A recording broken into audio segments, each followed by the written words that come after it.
Eu quero ganhar 500 mil por mês. É possível. Muitos vão falar, putz, mas não, isso é impossível.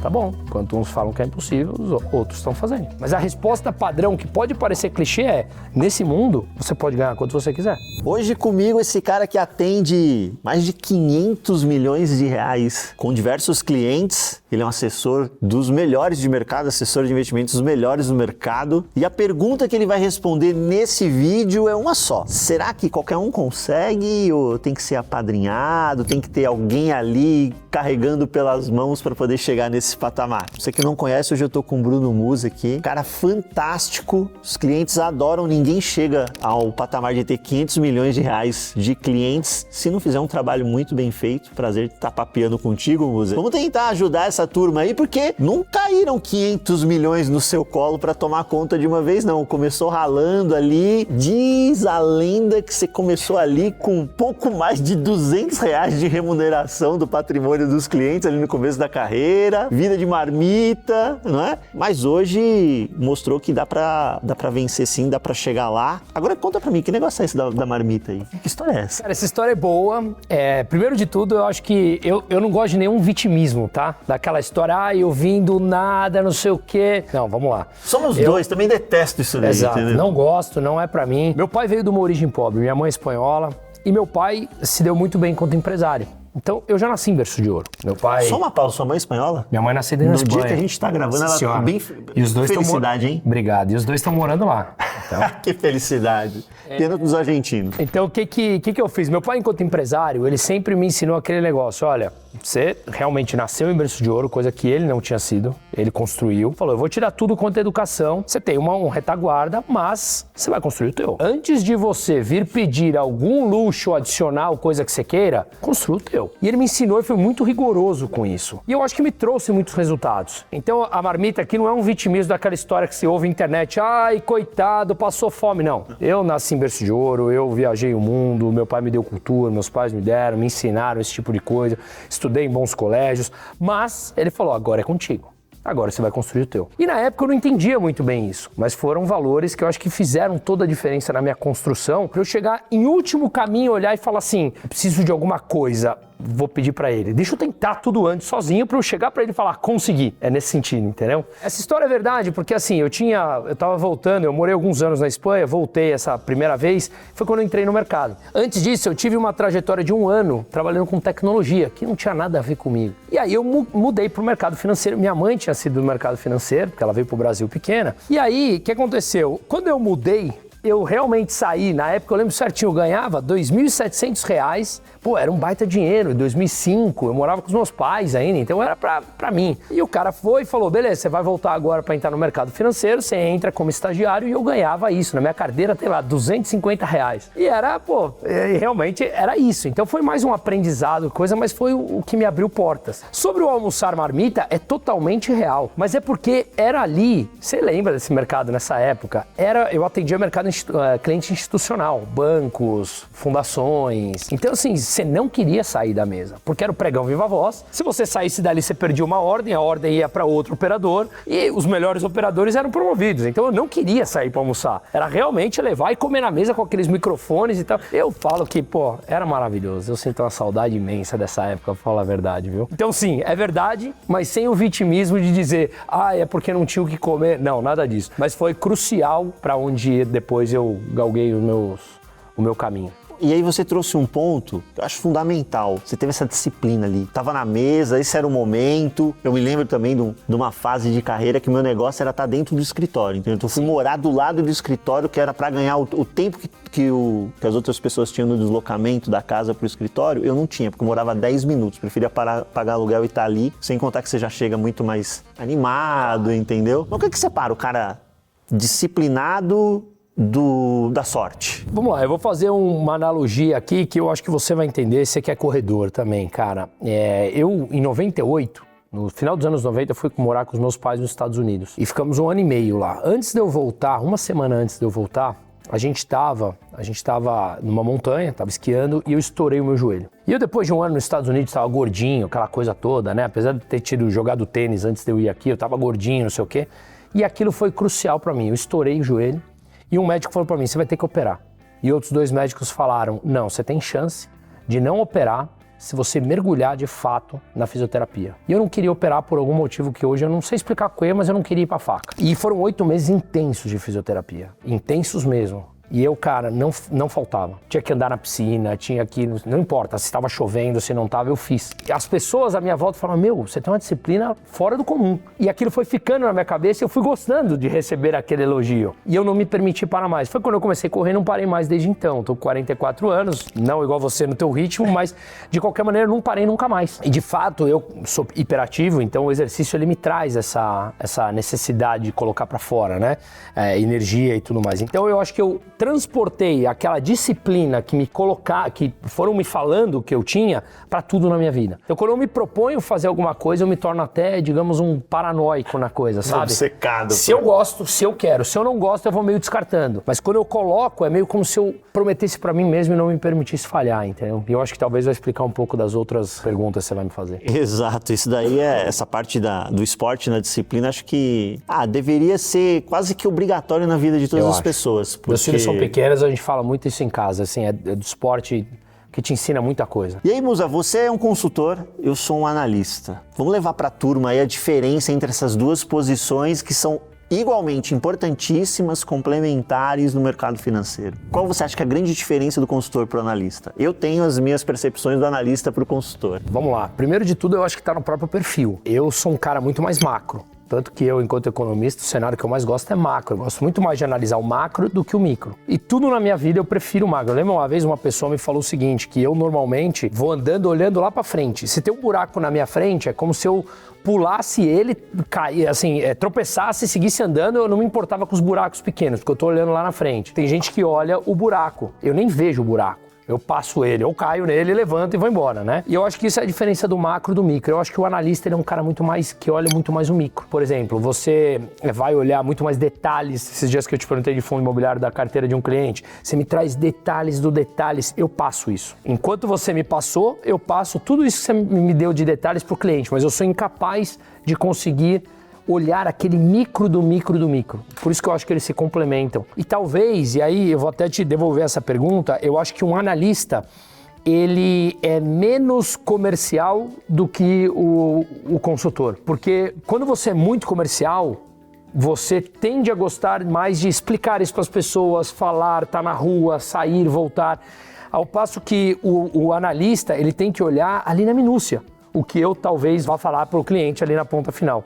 Então eu acho que eles se complementam demais. Eu, por exemplo, eu nunca gostei, hoje eu uso muito a IA, mas eu nunca gostei de fazer Excel, de fazer PowerPoint, nunca foi minha praia. Mas foi explicar aquele resultado macro para o cliente de uma forma que talvez a pessoa que elaborou brilhantemente o Excel fazia, que eu não tinha capacidade de fazer. Pô, acho que você trouxe os pontos que eu concordo em todos na diferença entre o analista e o consultor, né? Eu enxergo que a parte comercial é a grande diferenciação. Eu, como analista, realmente gosto de ir nessa minúcia, entendeu? Adoro essa parte de macroeconomia. Os detalhes que você me deu. Porque eu sou economista de formação. Uhum. Mas nem todo analista é economista de formação. Então ele não necessariamente vai gostar dessa parte de macroeconomia. Então essa parte de macroeconomia eu adoro porque eu sou economista. E nem todo economista como nós gosta do macro. Tem gente que gosta de ir pro micro. Agora, o meu produto é fundo imobiliário, aqui onde eu jogo dentro de casa. E parte de ação, essas outras coisas, eu consumo dos outros analistas, porque eu gosto de mergulhar aqui. E realmente, essa parte comercial, a minha é praticamente nula.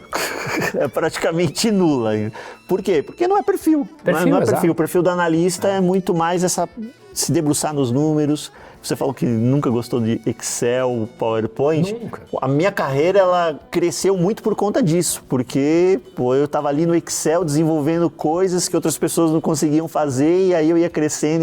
Eu ficava super feliz quando eu conseguia no Excel fazer as 4 contas fundamentais da matemática. Eu falava, deu certo comigo, cara. Excelente. A empresa precisa dos dois perfis. Sim. O mercado precisa dos dois perfis. Se o mercado fosse só consultor ou só analista, ele não parava em pé. Precisa dos dois perfis. FIIs. Na prática, né, para a turma entender, o analista ele está ali olhando os produtos de investimento no detalhe, entendendo cada tese de investimento, montando inclusive portfólios, né, para que esses portfólios façam sentido, os ativos trabalhem de forma combinada. E aí o consultor faz o que com tudo isso? Vamos lá, ótima pergunta. De novo, eu sou um apaixonado pelo macro, pela macroeconomia. Consequentemente, ao ser apaixonado por isso, eu olho taxa de juros, né, expectativa dessa taxa de juros futura, o que a política, a geopolítica, a economia vai interferir nisso. Porque se a taxa de juros sobe, interfere num determinado produto de alocação. E isso pode valorizar ou desvalorizar o câmbio, que reflete na carteira do cliente com determinados ativos. Ou seja, esse é o macro que nós estamos falando. Então, trazendo na prática um exemplo, como você muito bem falou, eu vou olhar e vou falar assim, vamos supor que eu tracei o meu cenário macro ali e eu falo, olha, eu acho que é importante você ter um fundo de crédito na tua carteira junto com uma NTNB e etc. Tá bom. Qual o vencimento da NTNB? Qual o fundo de crédito? Quais são os créditos que tem dentro da carteira desse fundo? Porque ele tem mais de 200. Quais são? Aí eu acho que é um papel que você vai trazer. Eu vou olhar e falar, eu gosto desse fundo por causa disso, o gestor tem uma cabeça parecida com a minha, ele olha o macro, ele é contra gastos públicos exacerbados, porque isso desvaloriza a moeda, isso faz a curva de juros abrir. Beleza. Aí tem 150 fundos. Ricardo, me ajuda aí. Qual deles exatamente? Então eu acho que isso casa muito bem essas ações, né? E aí você leva para o cliente numa linguagem que o analista não necessariamente tem o tato para levar, você leva muito bem isso para o cliente. O analista vai falar, olha, o miolo da curva abriu, e aí você vai falar isso para o cliente, ele vai falar, amigo, compro, vendo, o que eu faço, choro, não choro, né? Então você traduz isso numa parte menos técnica do economês ou do mercado para um linguajar normal, né? E aí a parte que a turma deve estar ouriçada a saber, né? Que é a parte de remuneração desses dois mundos. No mundo do analista, a gente trabalha muito mais com aquela remuneração fixa, você já tem ali uma certa previsibilidade e, obviamente, alguns gatilhos de variáveis de acordo com metas que você vai atingindo, enfim. Isso pensando em modelo mais clássico, a maior parte do mercado, inclusive, é o modelo de CLT. E no mundo do consultor, como é a remuneração? É muito legal, porque assim, hoje eu faço parte também, eu tenho uma área minha de comunicação, que eu jamais imaginava que eu ia estar nisso. Então eu faço um programa nacional na Jovem Pan, todos os dias, tenho meus canais que cresceram, minha maior fonte de captação é o próprio YouTube. Por que eu estou dizendo tudo isso? Porque eu jamais esperava esse tipo de coisa. Jamais mesmo, nunca foi planejado, foi acontecendo tudo isso, né? E aí, isso tem a ver com a tua pergunta da parte da remuneração, porque você consegue traçar um paralelo entre quanto você quer ganhar e fazer uma conta reversa. Ao fazer essa conta reversa, significa o seguinte, você quer ganhar X. Se você está numa empresa convencional, você tem que fazer a politicagem, esperar anos, né? Você está no mundo corporativo, eu quero chegar a ser presidente daquela multinacional. Cara, você tem um caminho árduo pela frente. Para você ganhar X e, bom, você está disposto a pagar esse preço para você ganhar X, sendo que quantas pessoas que fazem parte desse corpo da empresa chegam a presidente? A cadeira é limitada. É totalmente limitada. Né? Que muitas vezes não passa pela técnica. Quando eu comecei a entrar nesse meio, conviver, por isso que eu falei da comunicação, comecei a conviver com presidentes de empresas, presidente de multinacional, que fazem parte também da minha carteira de clientes, eu percebi que não necessariamente é 100% técnico e o cara sabe tudo. Às vezes o cara é muito bom ali de lidar com pessoas, na politicagem, e chegou. No mercado é diferente. No mercado quanto você quer ganhar? Eu quero ganhar 500 mil por mês. É possível. Quanto você quer ter de carteira? É fácil você saber. Quanto ganha na média um assessor ou você tem o chamado ROA, Return Over Asset, né? Você tem. Mas aí eu tenho que ter 500 milhões de carteira, eu tenho que ter 1 bi de carteira. Tá bom, não vai ser fácil, amigo. Você quer ganhar uma quantidade maior de dinheiro, também não vai ser fácil. Você quer cair no colo, não dá. Então, se você fizer essa conta no mundo corporativo, eu acho, para mim, que é mais difícil você chegar do que olhando no nosso mundo. Porque o nosso mundo depende de você. Depende de você ser diferencial com o cliente, depende de você estar disposto a absorver um número maior de informações para você ter essa capacidade de passar informações diferentes ao cliente e ele te indicar, e tua carteira vai crescendo. E aí você vai fazendo a conta reversa. Quanto você quer ganhar daqui tanto tempo? Tá bom, X. Quanto eu tenho que ter de carteira? Y. Quanto eu tenho que captar por ano, por mês, por semana, por dia para conseguir trazer isso? E ganhar isso lá no meu prazo. Muitos vão falar, putz, mas não, isso é impossível. Tá bom, enquanto uns falam que é impossível, os outros estão fazendo. É da personalidade de cada um. E, de novo, não tem nada errado se o cara também não quiser chegar a isso. Mas a resposta padrão, que pode parecer clichê, é: nesse mundo, você pode ganhar quanto você quiser. Basta você correr atrás da carteira que remunere aquilo. E fazer o diferente. Sabe aquele padrão básico assim? O que você tem? Eu tenho o melhor CDB, eu tenho o melhor CRA, eu tenho o melhor fundo imobiliário.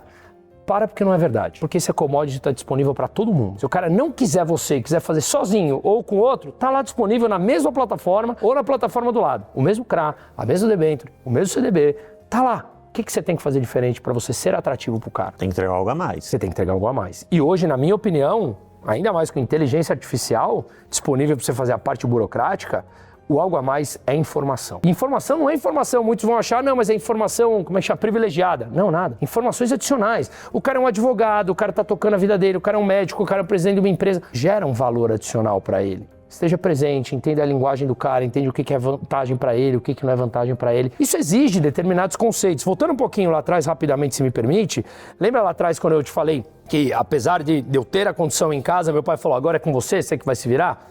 E ele falou assim: cara, você treina, vai para a melhor academia de São Paulo, esteja onde teus clientes estão.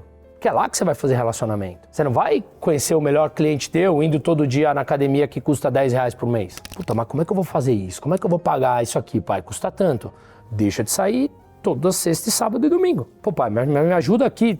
Não, amigão, você está escolhendo entre sair para se divertir e o outro investir no teu negócio. Eu poderia te ajudar hoje? Pode. Vai mudar minha vida? Não, não vai. Mas vai mudar a tua vida lá na frente. Então faz o seguinte, deixa de sair de sexta e domingo, sai de sábado e paga a tua academia lá. E hoje eu carrego carteira da minha academia, daquela academia de lá, entendeu? Dessa tomada de decisão. Então a questão é, são dois pontos. Uma, esteja onde teu cliente quer estar. Só que tem outro ponto. Quando você está lá e entra nesse meio, como é que você se torna atrativo para ele? Porque não é falando papo de elevador que vai ser atrativo quando o cara é um presidente de uma multinacional. Você tem que ter um papo que vai agregar valor para ele. E isso, na minha opinião, é leitura de livro, conhecimento. Que hoje, inclusive, é commodity. É commodity, está muito mais acessível do que antes. Super acessível. Eu lembro, sei lá, colégio, faculdade, a gente tinha que ir para a biblioteca, pegar a biblioteca e procurar os livros. Qual é a página? Sei lá qual é a página. Vamos ler o livro. Se vira para ver a página, né? Barça, lembra da Barça? Um clássico. Então, hoje está mais fácil. Tá tudo na mão, tá aqui, ó. Tá tudo aqui. Então, eu acho que hoje você precisa dar mais desculpas e justificativas para você mesmo para dizer que você não consegue a informação disponível, né? E justamente toda essa facilidade, Musa, me traz um outro aspecto que é muito comum desse mundo de hoje, né? Porque a facilidade da informação é uma coisa do nosso mundo, da nossa realidade. Mas outra coisa que é da nossa realidade é o imediatismo das pessoas. As pessoas querem tudo assim. E aí, elas ficam se comparando às vezes. Então, tem algumas carreiras que logo na largada remuneram muito bem. Os médicos, por exemplo, logo na largada já saem com uma remuneração, merecidamente, uma bela remuneração. E aí o mercado financeiro, não necessariamente isso é uma verdade. Você larga atrás, se você for esse cara disciplinado, esse cara que entrega mais para o cliente, você consegue fechando esse gap, inclusive ultrapassar essas carreiras. Quanto tempo você acha que ele chega e rompe essa barreira dessas outras carreiras que na largada elas remuneram mais? Veja, eu concordo muito com você, com esse imediatismo, e eu já estava conversando com um amigo meu que ele é vice-presidente de uma grande farmacêutica, né, multinacional. E ele falou para mim que ele voltou a contratar pessoas de 45 mais. Que ele só está olhando pessoas mais velhas. Porque as pessoas têm mais compromisso, têm mais respeito à hierarquia, ao passo que está muito difícil de encontrar hoje em dia jovens dessa forma. Então eu concordo 100% com você com esse imediatismo, porque esse imediatismo deixa muitos talentos pelo meio do caminho. Porque o cara acha que ele vai ter essa corrida de 3 quilômetros e não entender que é uma maratona de 42. O que ele quer? Ele quer ganhar mais no curto prazo. E se alguém te paga no curto prazo por algo que você ainda não está entregando, em algum momento essa conta vai se equalizar, vai falar, esse cara não tá entregando tudo isso, não faz sentido. É a mesma coisa que a gente sempre bate enquanto economista. Pô, você vai subir o salário mínimo na canetada sem incremento de produtividade, mas cedo ou mais tarde não vai fechar a conta. Não vai fechar a conta, porque você não entrega aquilo que eu tô te pagando. Então você vai me mandar embora.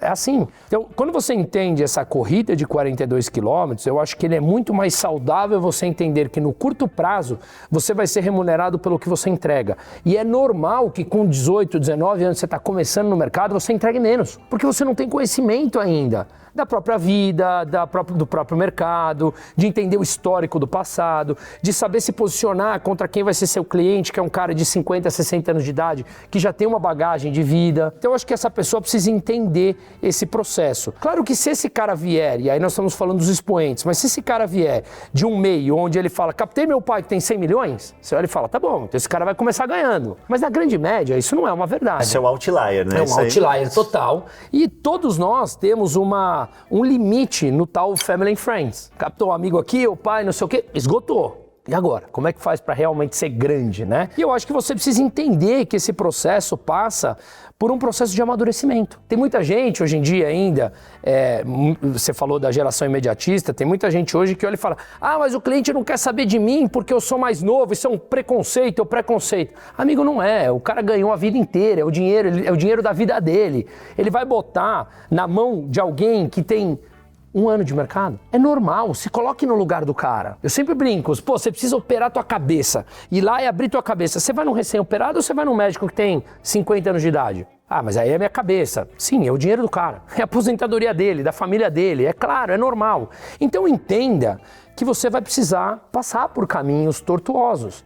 E esse caminho pode demorar mais ou menos, porque até você me diz assim, quanto que ele vai ganhar? Quanto que ele quer ganhar? Isso é subjetivo, você pode querer ganhar alguma coisa com 30 e achar muito, eu posso ganhar a mesma coisa e achar pouco, é muito de cada um. Mas eu acho que para você ter uma consistência, tem aqueles números mágicos, que eu não sei se são verdades ou não, mas os números mágicos dizem que você tem que conseguir ter uma carteira acima de 20, 30 milhões ali no primeiro 1 ano e meio, 2 anos, que a partir dali você conseguiu passar as grandes ondulações, a grande arrebentação e aí você consegue deslanchar. Mas mesmo assim, a questão é como que você vai ser sempre aqueles 4, 5, no máximo 10% que passa de uma barreira ali psicológicas dos 100 milhões. E para mim continua sendo informação e saber se posicionar com o cara que está do outro lado. Muito bom isso, porque a gente precisa, né, desmistificar algumas coisas. É uma carreira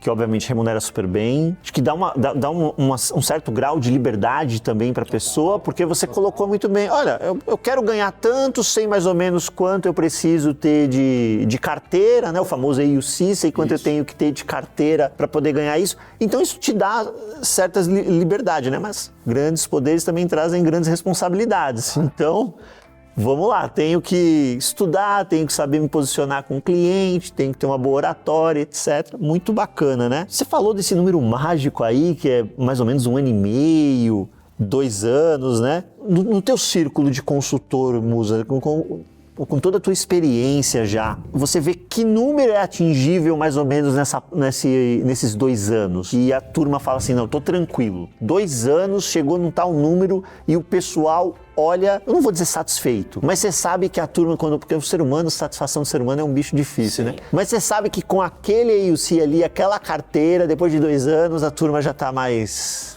Eu vou te dar um exemplo real meu, tá? Eu casei no final de 2017... E naquela época o mercado era outro ainda, né? Mudou muito, assim, a curva de mudança é muito mais rápida nos últimos, 5 anos do que tinha acontecido nos últimos 20, né? E eu lembro que naquela época, em 2016, eu tinha mais ou menos 30 milhões de carteira. E eu casei no final de 17 e falei pra minha mulher, vamos ficar 2 anos fora do Brasil? E eu consigo trabalhar à distância? Ela parou de trabalhar, não sei o quê. E eu falei assim, eu preciso ter 100 milhões para conseguir fazer isso. Por que 100 milhões? Porque eu peguei mais ou menos o custo para sobrar um dinheiro, e falei, vamos viver em euro, vamos fazer isso, eu quero viajar, quero, rodar e não sei o que lá e tal. Fiz as minhas contas, o cálculo reverso que eu falei aqui, e precisava ter 100 milhões. E eu tracei que eu precisava ter em dezembro de 17, que é quando eu casei, final de novembro de 17. E a gente foi em janeiro de 18. E eu consegui 3 meses antes, 2 ou 3 meses antes. Esses 100 milhões, justamente pela conta reversa. Então eu acho que os 100 milhões, ele é meio que uma barreira psicológica. Eu gosto muito de economia comportamental, né? Eu acho que a nossa cabeça destrava alguns gatilhos ou emperra em outros. Eu acho que os 100 milhões é uma barreira um tanto quanto psicológica, que a pessoa olha e fala, daqui, consegui chegar nisso aqui, não é todo mundo que chega, então agora eu vou destravar e dá pra ir, entendeu? Eu acho que seria mais ou menos esse ponto que, de novo, tem muito mais psicológico do que qualquer outra coisa. Na minha cabeça, o psicológico, ele manda em tudo. Manda no esporte, manda na tua relação, ele manda em tudo. Porque se você acredita naquilo, pô, cheguei até 100. Chegou até 100, não é todo mundo que chega até 100. Você vê um monte de gente que está no mercado há 10 anos e tem 40, 50, 60 e fica ali, estagnado naquilo. Eu acho que o 100 é meio que um psicológico que te destrava e fala assim, agora eu faço parte de um núcleo menor e daqui eu já agora te dou mais vontade para ir, entendeu? Eu acho que tem um outro fator aí, né, desses 100 milhões que eu acho super interessantes, que tem os elementos econômicos e matemáticos de Brasil, muito nosso, que jogam muito a favor de quem bate essa barreira dos 100 milhões.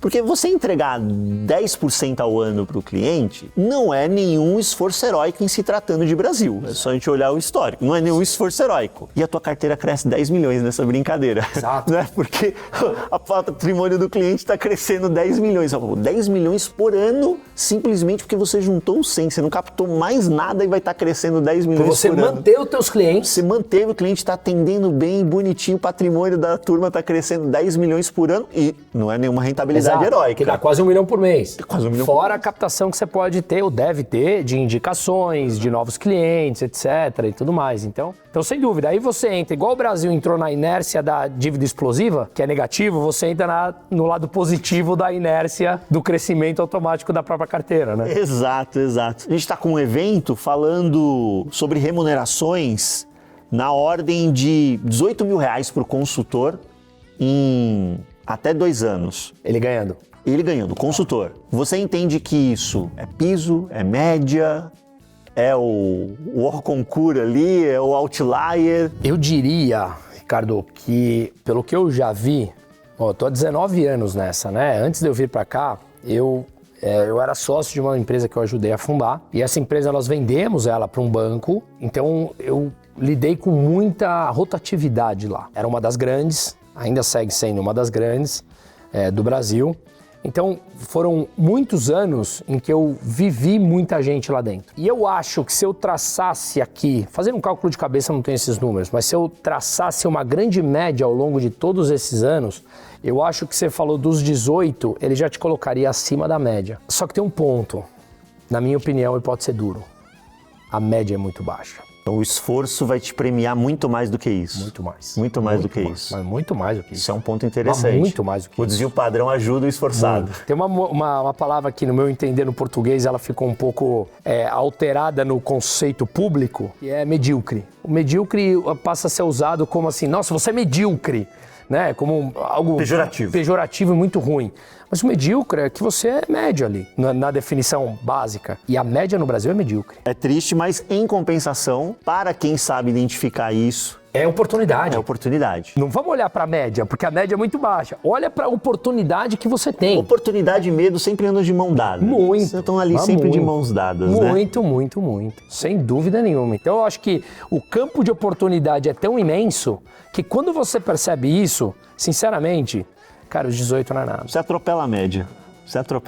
Olha, o papo para mim ficou muito claro, oportunidade gigantesca na carreira de consultor. Tem uma escassez de qualificação. Isso é um fator importante, escassez de qualificação. Por isso que a gente tem um evento, 2 dias dedicados à nova carreira e 80% de desconto no primeiro lote, tá certo? Então não deixa o lote virar, não vacila um descontão desse, 80% de desconto. Link na descrição, QR Code na tela. Trouxe um cara fera aqui para mostrar para você como esse é um mercado. Emprega muitas pessoas, remunera muito bem, basta ter vontade, certo, Musa? Certo. Prazer te receber aqui. Todo meu, obrigado. Adorei. Foi um prazer, obrigado. Espero no evento. Forte Estaremos abraço. lá.